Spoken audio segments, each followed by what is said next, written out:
هقول لك على خبر يا كابتن محمد عمر واعرف رايك فيه واعرف برضه راي كابتن كريم. محمد وهبه مدير الفني لمنتخب المغرب للشباب اللي خد معاهم كاس العالم تولى قياده اسود الاطلس في كاس العالم 2026. رايك ايه بعد اقاله وليد الركراكي؟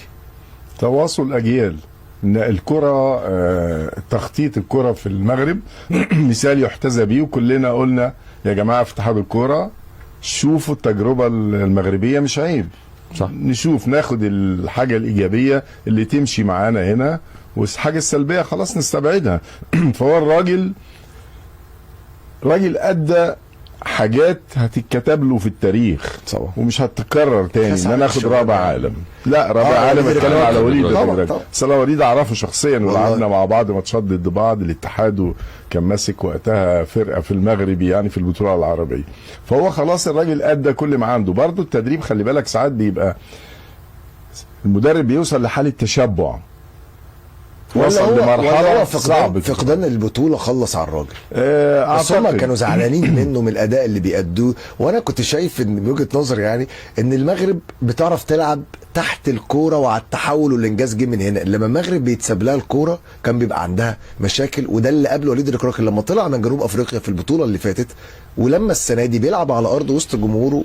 ومفروض البطوله بصراحه تبقى في جيب المغرب. هي طبعا دي اكيد من ضمن الاسباب انه البطوله كانت في ملعبه وخسرها، ده امر طبيعي. تواصل اجيال زي ما قلنا، محمد وهبي واخد كاس عالم للشباب وبالتالي ياخد فرصته. ايه المشكله؟ زي ما بقول، عشان كده بقول لك تواصل اجيال. طبعا دي خطوه اعتقد خطوه صحيحه 100%. طبعا محمد وهبي مدرس. يعني هو مدرس اصلا، مدرس اعتقد أصلاً. مش فاكر مدرس لغه ولا مدرس علوم. هو الراجل اللي اتذاكر وخد كاس العالم للشباب.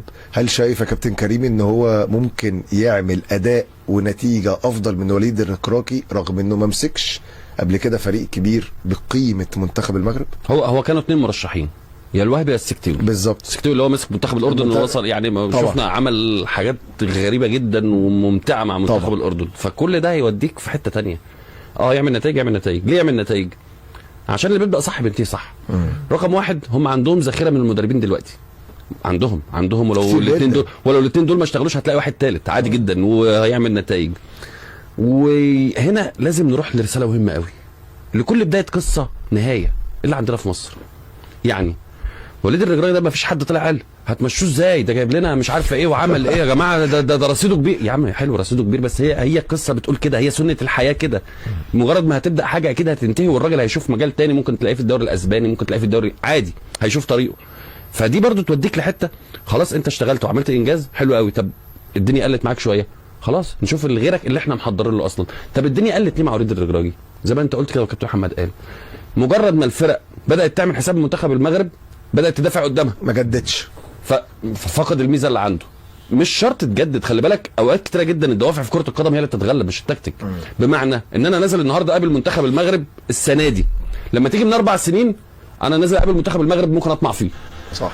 لكن النهارده انا نازل قابل منتخب المغرب ده بطل شغفي عالي قوي، شغفي وطموحي ان انا اطلع بنقطه اصلا قدام المغرب او حتى احرجه في وسط جمهوره، فهيبقى دافع. فالدوافع دايما هتكسب، فبدي 120 و150%. برافو عليك. فدايما الدوافع لما تزيد خلاص انت زي ما بتقول كده ممكن ما يكونش في حلول. هو ما كانش محضر نفسه للسيناريو ده، هي قصه بدات وانتهت زي مليون قصه حصلت قبل كده، سواء هو نجح او فشل في الفتره الاخيره، بس هو نجح ليه نجاحات. لكن مجرد ما القصه بتنتهي احنا بنقفل القصه. هو بيشوف طريقه ومستقبله، ولو نجح تاني ممكن يجيبوه تاني عادي جدا، مفيش مشكله. العمر لسه فيه كتير بس يعني. بس هنا حصل ايه بقى؟ انا ما دورتش كده يا كابتن محمد. انا ما رحتش لمدرب اجنبي وبالدولار يا باشا، انا كده محضر للخطوه دي من 2 3 سنين. وهتلاقي وهبي مش موجود، هتلاقي اللي بعده مش هتلاقي بروفن موجود. خد كاس عالم للشباب في انجاز لم يسبق انه حصل قبل كده في حاجه. جايب حد مش جايب حد ما حدش يعرفه يعني. لا خالص. فلا كل التحيه طبعا للاتحاد المغربي. وهو ده زي ما كابتن محمد عمر بيقول، زي كابتن كريم ذكري بيقول، يعني الكوره بقت علم دلوقتي. فالراجل مش مدرب كوره ولا لاعب كوره سابق، بس هو بقى مدرب